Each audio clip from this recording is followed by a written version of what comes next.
ఇక్కడ విచ్చేసిన పత్రికా సోదరులందరికీ నమస్కారం. నిన్న జరిగిన ఇంద్రపాటులో అసెంబ్లీలో భూమి యుద్ధం ఏర్పాటు కోసం జరిగిన నిరసనను చూసి ఈరోజు కాంగ్రెస్ పార్టీ నాయకులు హవా కూర్చోవడం వెళ్తున్నారు. కవితను చూస్తే అంత భయం మీకు పొద్దున పిలిచి మొత్తం కవితపోతున్నారు.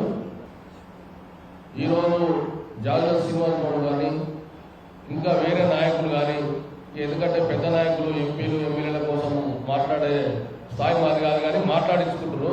ఇప్పుడు కిరణ్ కుమార్ గారు, మీరు కవితమ్మ గారు కార్పొరేటర్ పెట్టుకొని కార్పొరేటర్ స్థాయిని పెట్టుకొని ఏదో దీక్ష చేస్తున్నట్టు, కార్పొరేటర్ స్థాయి లేకపోతే ఎవరు కూడా మంత్రులు కాదు, ఎమ్మెల్యేలు కాదు, ఎంపీలు కాదు.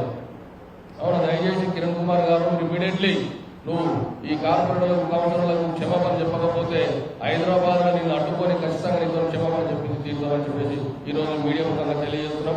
అదేవిధంగా ఈ రోజు వినాయక రోజు కడగాలంటే ఫస్ట్ కడగాల్సిన వ్యక్తి ఎవరికి అడగాలంటే రేవంత్ రెడ్డిని అడగాలి. ఎందుకంటే రెడ్ హ్యాండెడ్ గా దొరికింది.